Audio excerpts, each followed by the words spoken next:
Celebrating 30 years of phenomenal trend forecasting, 5 times a week, Monday through Friday. Here's Gerald Celente with today's trends in the news. Hi, this is Gerald Celente. It's Wednesday, June 27, 2018, and here are some of today's trends in the news. Over there in Asia, markets are down. Over in Europe, the markets moved up. Here in the States, markets are up, then they move down. Gold down, oil up, Bitcoin flat. So what happened? Dow erases 285-point gain, falling 167 points as techs roll over. Hey, wait a minute. In yesterday's New York Times, talking about, I should say today's New York Times, talking about yesterday's markets, markets move higher as tech companies regain their footing. I guess they lost their footing. So what's going on? Well, they're talking about trade wars and trade fears, but that's not what's moving the markets. Other fundamentals are. And you know what those fundamentals are? They're right in your trend alert. Trend alert. Trend alert. Where are the markets heading? Follow gold, oil, and the dollar. That's right. Not all this trade talk. Read your trend alert. What's in your trend alert you won't find anywhere else in the media. They're telling one story, and there's a real story behind it with facts, not hyperbole, and the facts are in your trend alert. So also, what's pushing the markets up a little more, and what had them rising, rising oil prices. And there's a number of factors going on. One of them over there in Libya, again, you know, that wonderful deal that Obama did and Cameron and Sarkozy of France and slaughtering Gaddafi, destroying the country. They're taking a lot of oil off the markets over there. And over in Canada, they had a major supply outage that they don't see repairing until around July. It's taken about 350,000 barrels a day off the market. And again, what Trump did, as opposed to what he said, by putting restrictions on companies to buy Iranian oil, what he said to OPEC was, hey, put more production out there. But now with what he's done with Iran, now that's more oil pulled off the market. So prices are going up. And it's at the end, it's going to be a supply and demand issue. And demand may be dropping. And why will demand be dropping? Read your trend alert. And gold. That's extending its downward trend. And you know why. The dollar keeps getting stronger. And gold keeps moving lower. Again, I'm not a bull or a bear on issues. I call it the way I see it and what the facts lead me to forecast. And the forecast is simple. We've said this. We were the first to say what gold had to do to break out. And we were the first among the gold folks to say gold had a $1,200 downside. And it's getting closer to it. It's only 50-something bucks away. And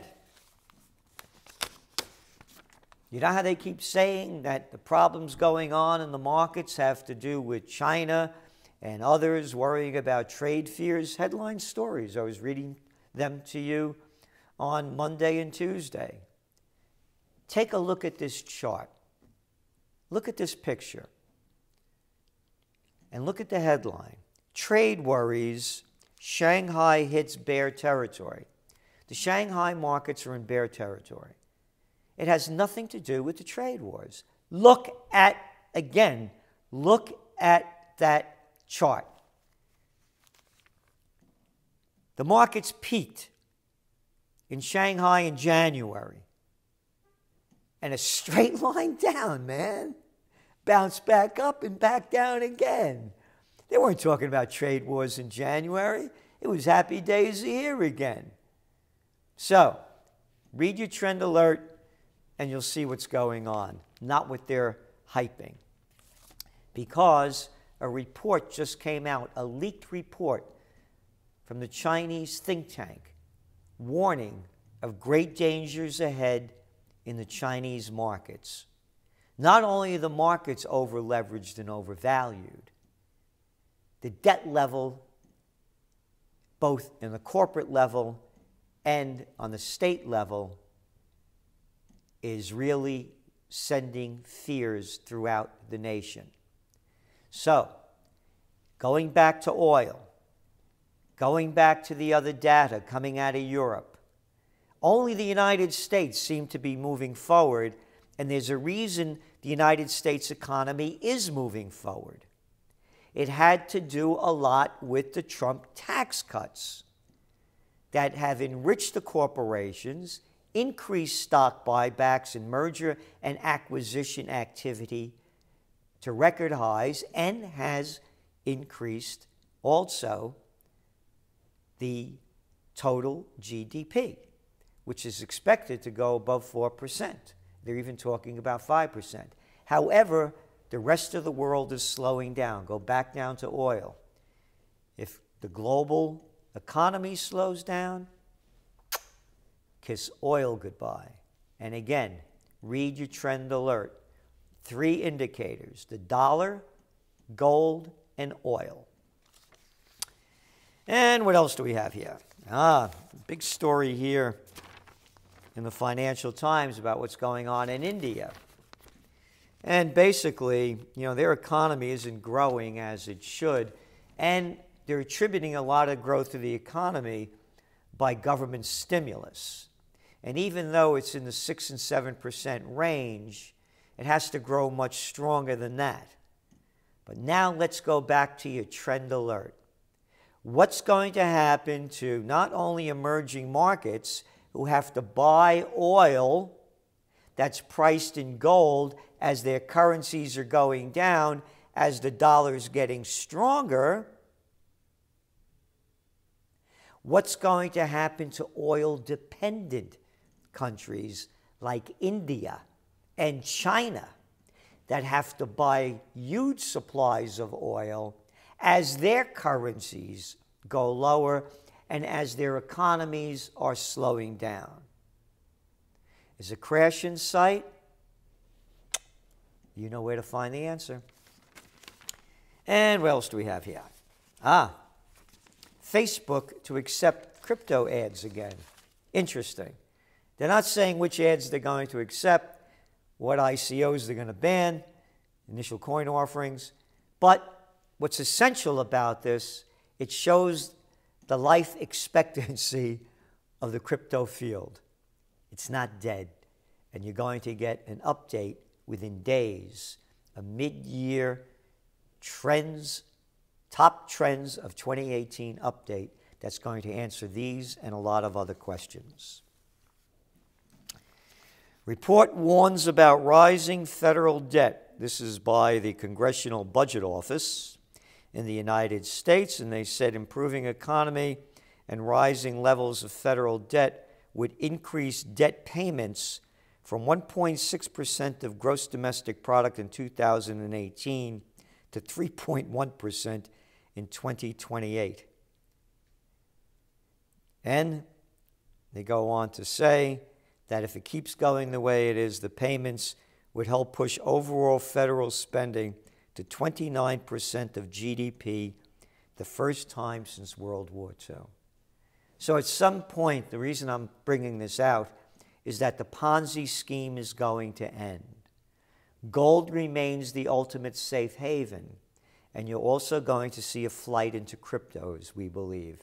Again, the debt levels are unsustainable. The United States economic recovery is unsustainable. It only is moving forward at the level it is because of Trump's policies. And again, we were the first magazine to forecast the Trump rally in 2016, weeks after he got elected. The first to call a market correction. We did that in our top trends of 2018, that we published in December of 2017. And Now we're saying the Trump rally is over and you have a great downside risk. Again, there may be ups, of course there will be, but look for more downs. And house prices rise. In April, they rose 6.4%. 6.4%. Of course, everybody's income went up at least that. Of course, you know what that is. Warning, warning, bullshit alert. When you counter inflation, they're flat. So, what else? Trump looks to privatize the Postal Service. Great. And here's privatizing the Postal Service would provide greater freedom to raise prices and negotiate pay and benefits, according to the White House. A private postal operator could cut costs by delivering mail fewer days a week and to more centralized locations. The proposal would end regular mail and package services at an affordable cost, says the union. I mean, come on. I mean, how about that? Can't we get anything for paying taxes? Oh, but they have a huge debt. You know how much their debt is? Postal Service reported a $2.7 billion net loss for fiscal year ended in September 30th. Big deal. How much did you just increase the defense budget by that didn't make any of the news last week? Oh, only $82 billion. Hey, if you only did $80 billion, you would have enough to pay for the loss of the Postal Service.